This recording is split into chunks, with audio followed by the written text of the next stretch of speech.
오늘 이야기할 사건은 한국사에서 가장 욕을 많이 먹는 인물 이완용에 관한 이야기입니다.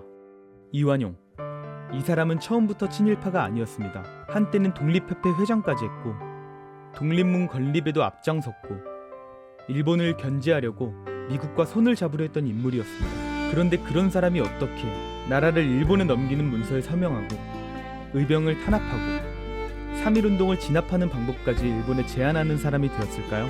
단순히 겁이 많았던 걸까요? 아니면 시대를 잘못 읽은 걸까요? 그것도 아니면 처음부터 권력과 돈만 쫓던 사람이었던 걸까요? 처음부터 말씀드리면 이완용은 원래부터 일본 편에 서 있던 인물이 아니었습니다. 그는 가난한 선비 집안의 장남으로 태어났지만 어린 시절 명문가의 양자로 들어가면서 인생이 완전히 바뀝니다. 머리도 좋았고 배경도 생겼고 고종의 눈에까지 들었습니다.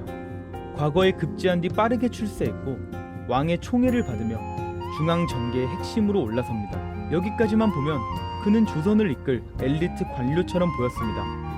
그리고 실제로 그랬습니다. 미국인 교사 헐버트를 만나며 서구식 교육을 받았고 조선의 대미 외교에도 참여했습니다. 당시 조선은 일본, 청나라, 러시아 사이에서 흔들리고 있었는데 이완용은 일본보다 미국 쪽 가능성을 더 크게 본 사람이었습니다.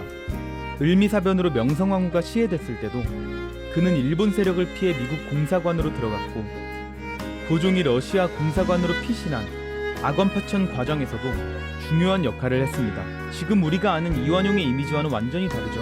심지어 그는 자주 독립의 상징처럼 여겨지는 독립문 건립에도 앞장섰고 독립협회 2대 회장까지 맡았습니다. 그러니까 여기서 첫 번째 질문이 생깁니다. 도대체 이런 사람이 왜 변했을까? 바로 여기서부터 이완용의 진짜 본성이 드러나기 시작합니다. 이완용의 이상은 끝까지 밀어붙이는 사람은 아니었습니다. 독립협회와 만민 공동회가 커지면서 민중의 정치적 목소리가 점점 커졌는데 그때부터 이완용은 흔들리기 시작합니다. 처음에는 개혁과 자주독립을 말했지만 정작 그 흐름이 자신의 통제 밖으로 커지자 끝까지 책임지지 못했습니다. 결국 그는 중앙정치에서 밀려나 지방으로 내려가게 됩니다.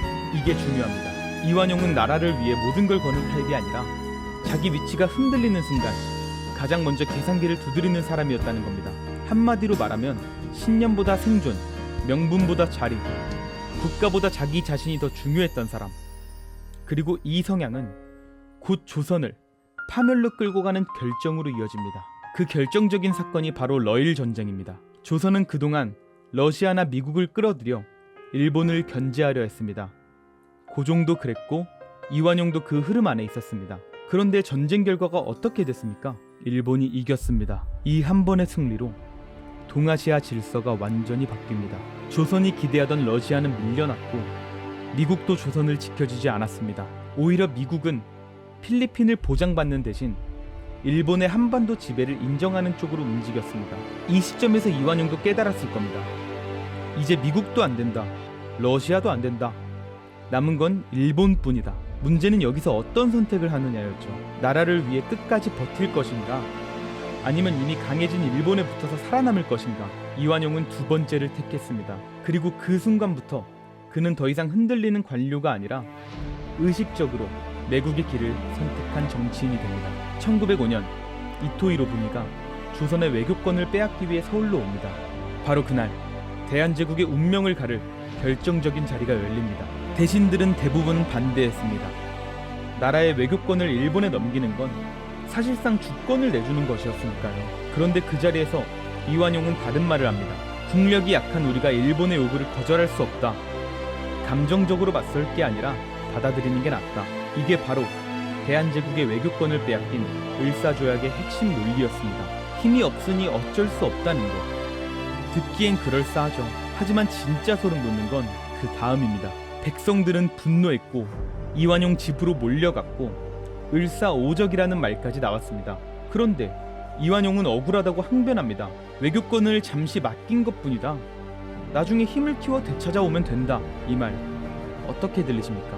나라의 목줄을 일본 손에 쥐어주고 잠깐 맡긴 거라고 한 겁니다.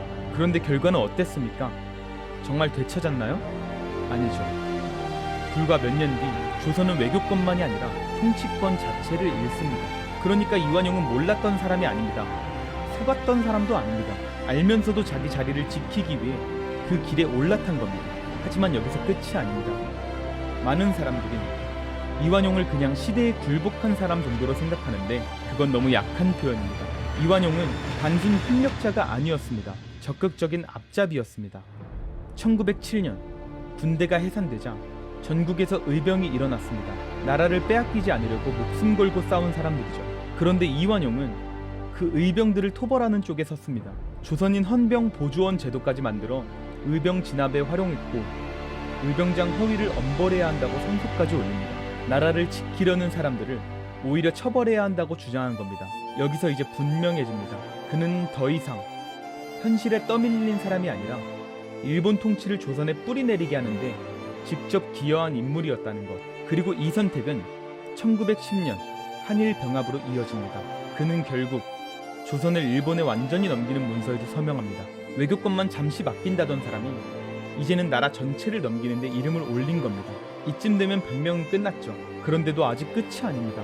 정말 충격적인 건 나라를 넘긴 뒤의 이완용입니다. 보통이라면 최소한의 죄책감이라도 있어야 하잖아요. 조용히 숨거나 뒤늦게 후회하거나 적어도 입이라도 닫고 있어야 하잖아요. 그런데 이완용은 그러지 않았습니다. 1919년 3.1운동이 터집니다. 전국이 들끓었습니다. 일제의 탄압에도 꺾이지 않았고 친일에 앞장섰던 사람들 중 일부조차 흔들릴 만큼 거대한 움직임이었습니다. 이완용에게도 마지막 기회였습니다.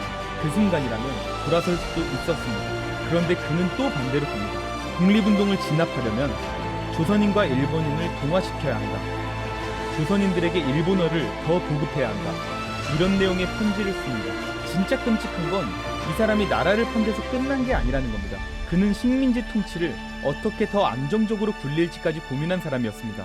심지어 조선에 일본 황실에 별궁을 짓자고 제안했다는 기록도 나옵니다. 이쯤 되면 그는 단순한 친일파가 아닙니다. 조선을 일본 제국 안으로 완전히 녹여 없애고 싶어 했던 사람에 더 가깝습니다. 그렇다면 왜 끝까지 그랬을까요? 결국 답은 아주 추악하지만 단순합니다.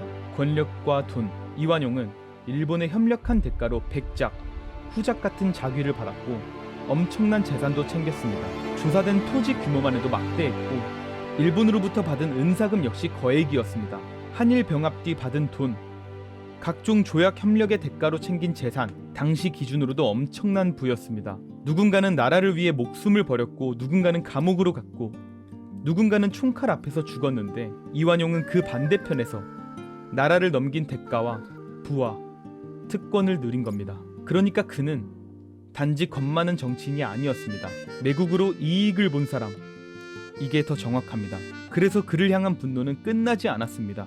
안중근 의사가 이토 히로부미를 저격했을 때도 이완용은 안중근을 비난했고 이토를 자신의 스승처럼 떠받들었습니다. 그리고 1909년 23살 청년 이재명이 직접 이완용을 처단하려고 합니다.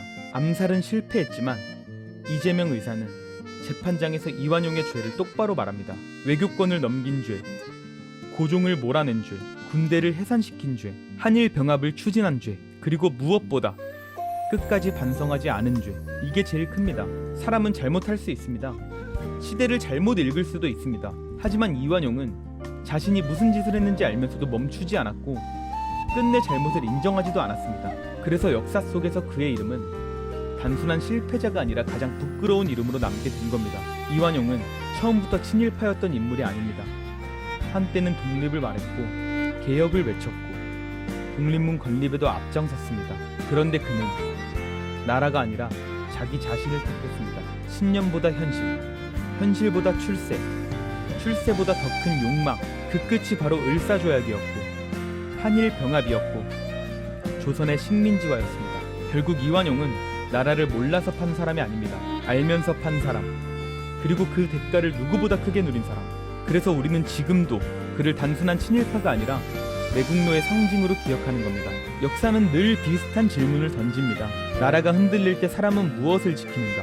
끝까지 신념을 지키는 사람이 있고 끝까지 백성을 지키는 사람이 있고 끝까지 자기 자리만 지키는 사람도 있습니다. 이완용은 마지막 부류였습니다. 그리고 그 선택 하나가 그를 100년이 넘도록 가장 수치스러운 이름으로 남게 만들었습니다. 이번 편은 여기까지입니다.